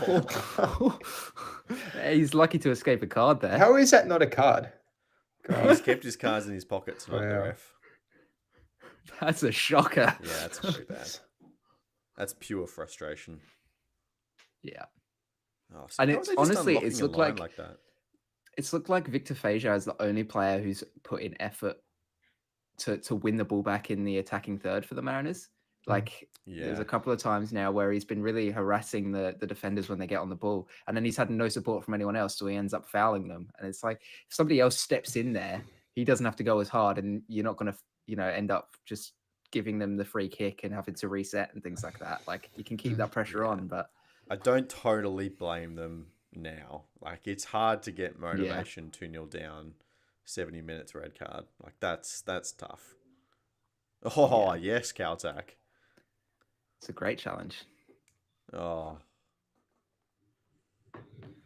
It's just so lethargic. yeah. Like it took forever to turn there, took forever to take the pass. Like just got to speed things up, speed it up, get the ball moving.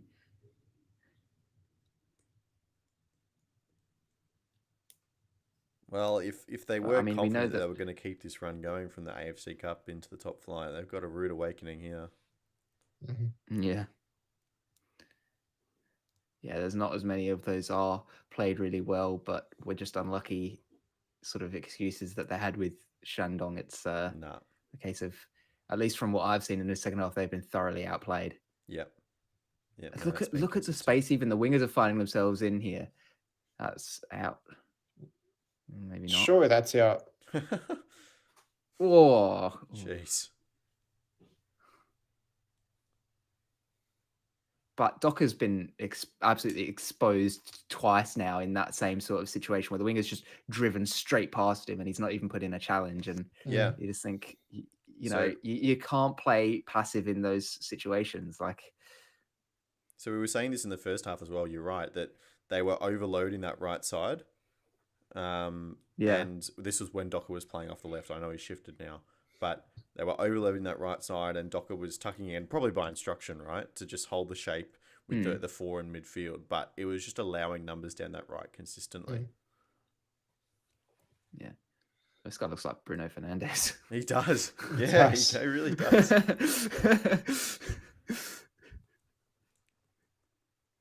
Like, I know Man United are a bit of a shambles right now, but that's an interesting transfer.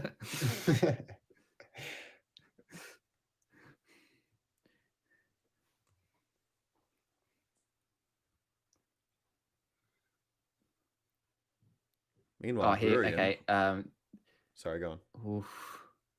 I was going to say not actually that important, but one of my pet peeves, because I've just seen it on one of the Buriram players, those tiny shin pads people wear now. Nothing annoys me more than that. They look like bloody Tic Tacs in there. Like, it's so stupid. And then they're the first ones to complain when they get hurt. It's like, I wonder. How are they allowed in the first place anyway? Stop you from.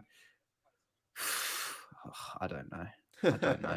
I believe the laws of the game just state that there has to be a shin pad. I don't think it says that it has to adequately protect the shins or something. So maybe we'll see a change in the wording there in a few years' time to make sure that players aren't just wearing these silly little things. But they really annoy me.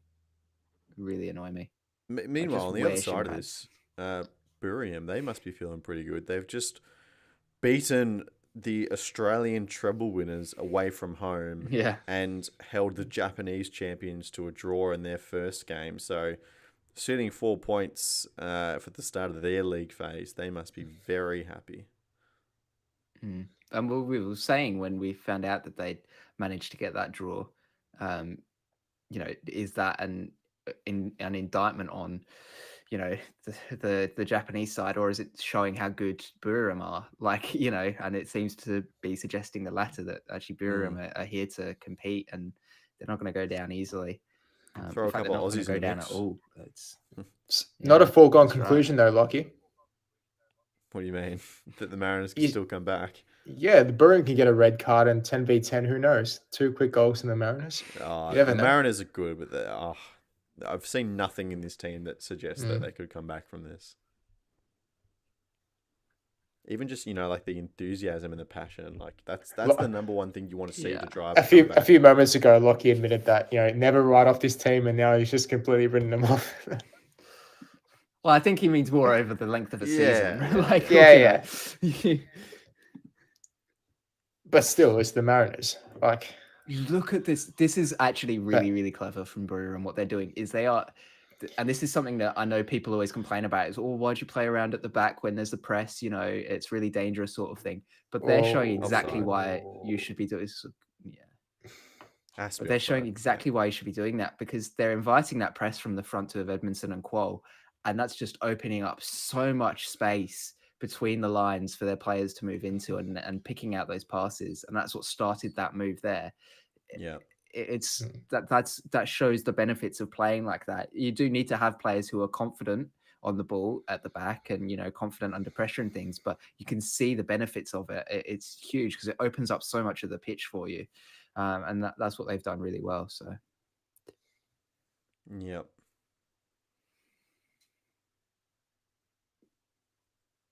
I'm also yet to see Quoll win an aerial duel in the middle of the park. I saw Geordie Valadon win one on the other night. These continued long balls up to him from goal kicks and things just aren't making a lot of sense when he's not winning it. Yeah, you gotta maybe rethink your approach there a bit, but there's a bit of just getting through this game though now, isn't there? I think so. You just want at to this get point out now, of it. 15 minutes left. Like that's just a hidden hope from Docker. Oh, to be fair to him, he's put in it there. Any realistic hope seems to be fading away quickly. Well, I mean, I killed it off before, didn't I?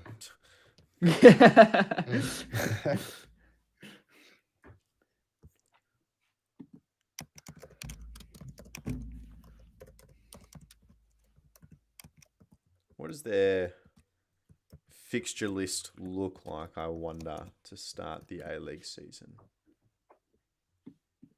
Obviously, victory at home. They have Adelaide round 2, I believe. Yeah, Adelaide away, Perth at home, Wellington at home, and then an F3 away. That's before we get into the December period. The Mariners are officially bottom of the table as it stands on the live ladder. And I'm just looking at the other table with Al Nassr. Like, imagine the Mariners coming against Cristiano Ronaldo in this state at the moment. Oh, it's not looking good. He scored yesterday to take his team to a 2-1 win over Al Rayyan. Didn't realise people still cared, to be honest. I think Sadio Mane got on the score sheet as well. It's the Champions League, Jacob. Yeah. The champions. With a team full of pensioners who are past their best, being funded by a human rights abusing oil regime. Yeah, fantastic stuff. That's what I want to see. Brilliant. I wonder what their worldwide viewership is like. It's probably pretty high. People love Ronaldo.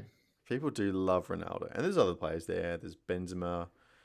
We saw in the A-League how many countries tuned into the A-League when Del Piero arrived. Like, someone like that. And imagine Ronaldo, like, just going through the roof.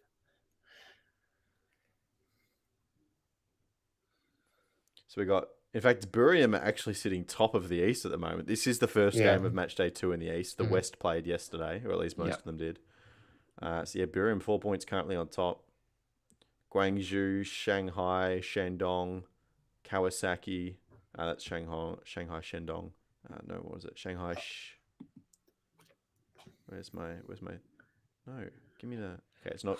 Let me see. Somebody make a run. Seriously, he's just done 3 circles there, just turning 360 degrees 3 times in a row and nobody made a run for him to find a pass to. That's just infuriating. Like, somebody take some initiative in this game. I know that the game's lost, but at least put in some effort. Like, I think Fajiao's proven in this game that he needs to be a starter. yeah. I know, Christian, you were calling for it at the start. Look, I think it was probably fair to go for 3 O'Hara. It's like it's in the zone where it's probably a reasonable decision to go either way. But I think he's proven he's probably a starter now. Only because Theo Harris didn't play last game. At least you've got, he started in Shandong. You've got that bit of consistency going forward. I'm more than happy for you to make a few changes. That's perfectly fine. I just thought his performance warranted another start. That's all. Yeah. Obviously, Sainsbury back is going to help.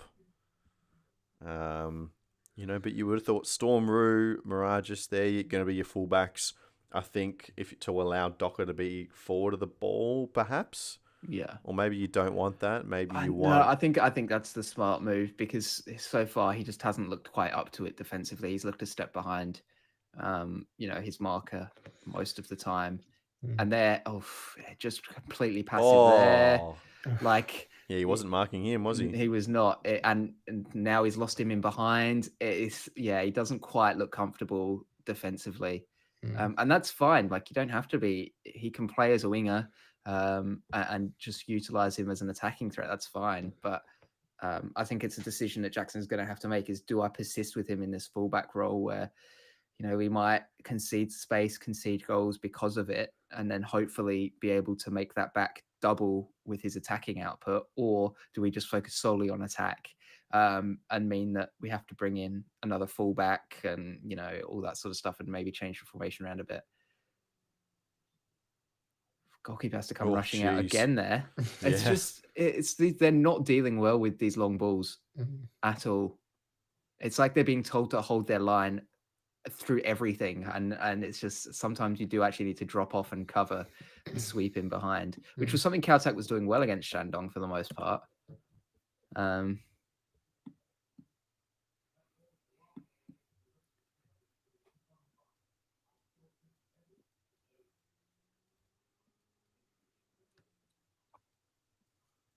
Look at that little individual press there from Fajiao. Was brilliant.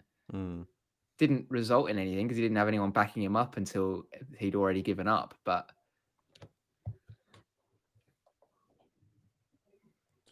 80th minute now. 10 to go. Buriram could be in. No, Caltech's good. Chris asked, do we have any questions for him to ask for the presser? Ooh. Why don't we just ask Chris to get out the stream on his phone and place it in front of the guys on the table, and we could just ask them directly. Interesting. What would we ask Mark Jackson right now?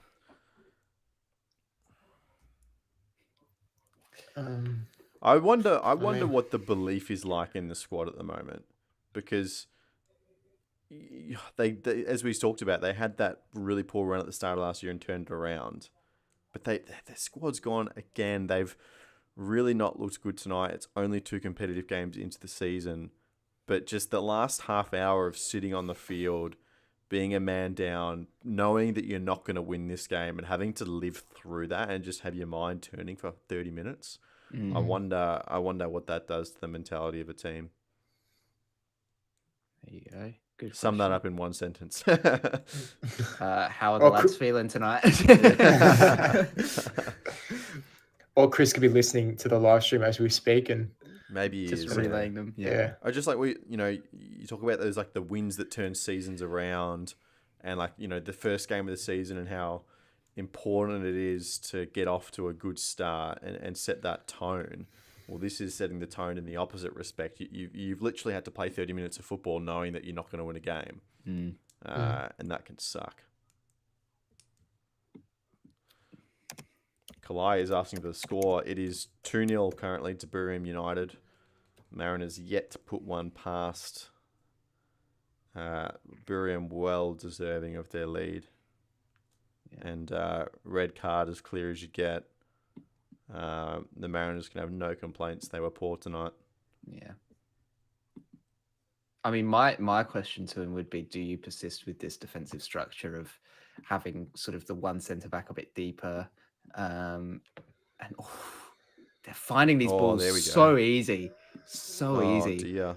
and literally just show him a clip of that and go, do you want to keep doing this? Yeah. Like, you know, or on the other hand, why hasn't it worked out how you would hope it has? You know, is it a case of players just aren't quite up to speed with the new system yet, or is it that, you know, it's been mistakes that have caused the problems, or is it that perhaps there's a problem with the system itself and that needs changing? I'd be interested to sort of, get a bit of an understanding as to the thought behind it and why it's not worked out for him. God, Colby will absolutely hate you, Jacob, during the season when you ask him all these tactical questions. He'll loathe you.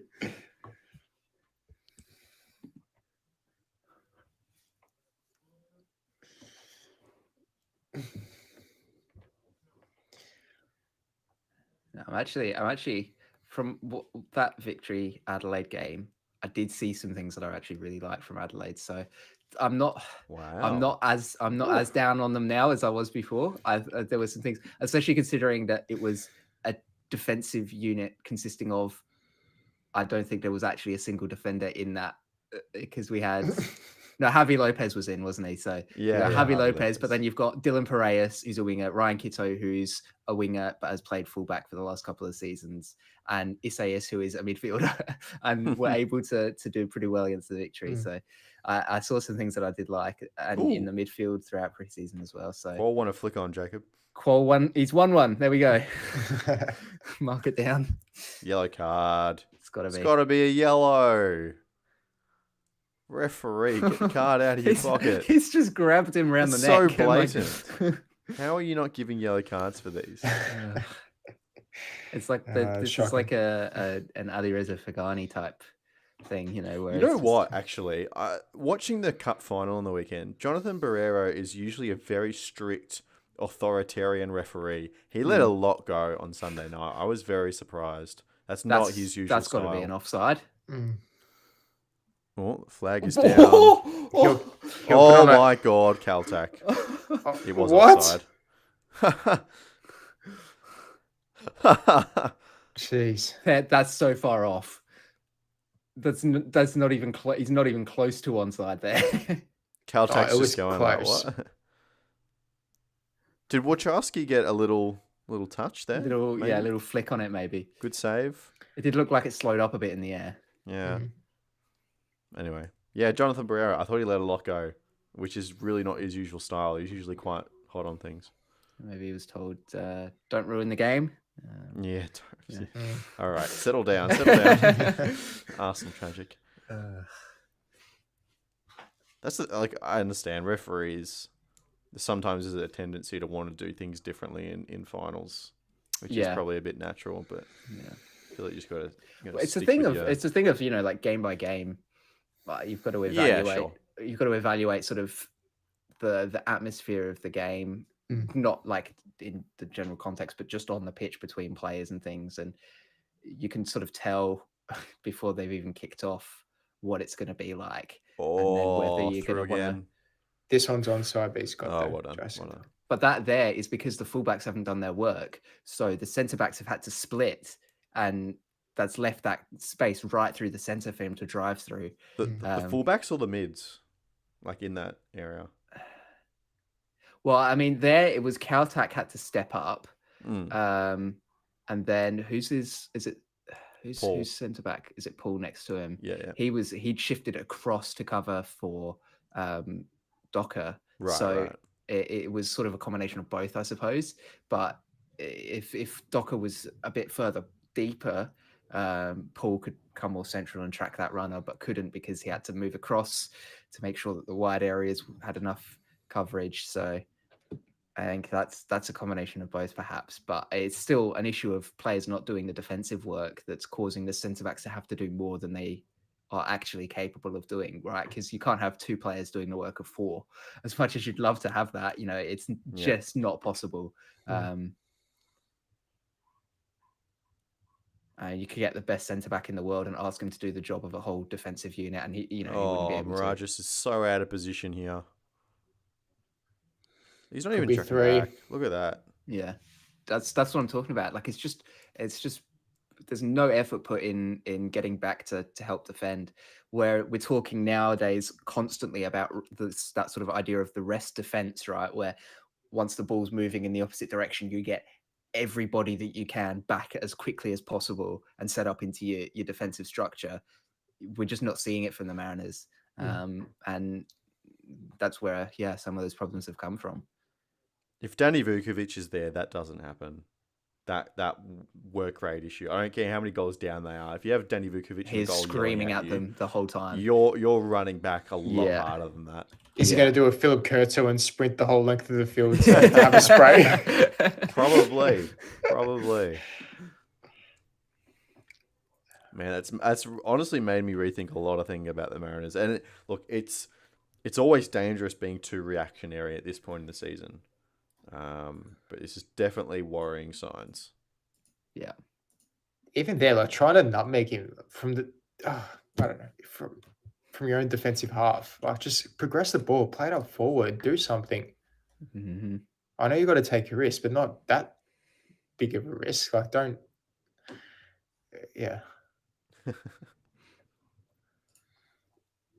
Lost for words of this performance. I know they're down to 10 men, but the effort's Watch just them score not right there. now.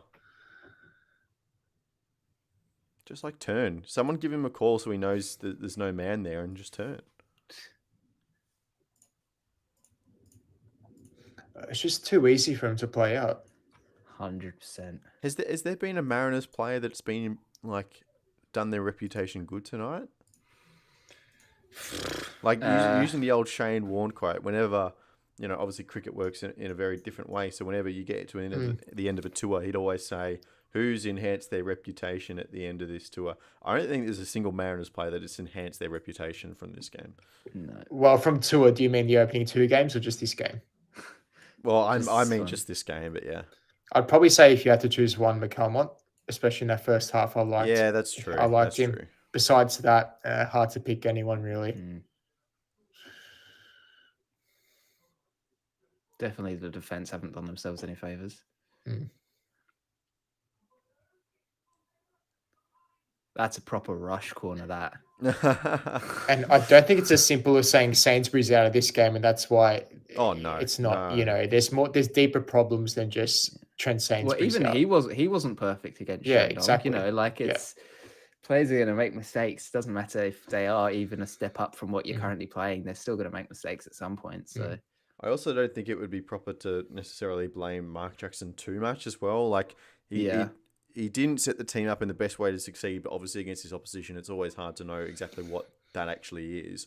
And then whatever change, he made a positive change at halftime, then the red card comes, and it's hard to do much after that. So, maybe I'll save from being too reactionary until we see them in the opening game against Victory, because they get to host that. Victory. Despite what we saw on the weekend, they are a very good team.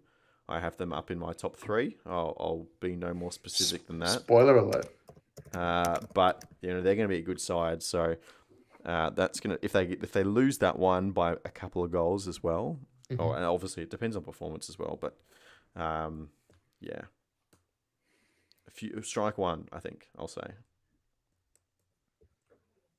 I've just realised round 1, all 3 Melbourne sides are playing away from home. Yep.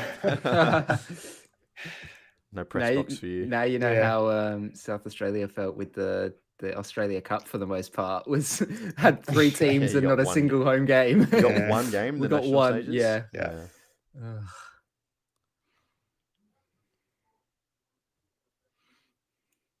That was a Victory game, wasn't it? Wanderers. Was it? Oh, Wanderers. Yeah, Victory was at Amy. Oh, I was too. I forgot. I didn't watch that game. Because Christian made that prediction about me going there after I'd said I wasn't. Oh, here we go again. Another one in behind. Oh, what It's good save. Good save. Warshawski? I don't know.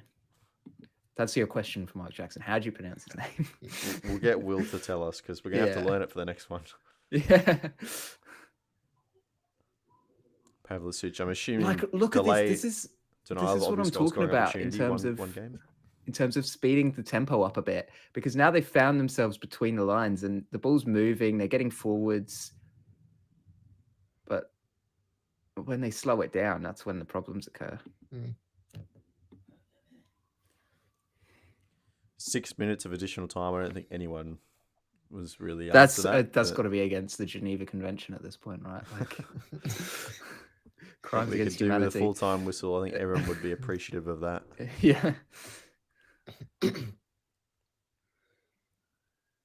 Well, the Buriram look, good odds for a third at the rate that they go in at. Yeah, they do. I guess goal difference will be important in this. Yeah. Like, I think the easy inference. Oh, geez.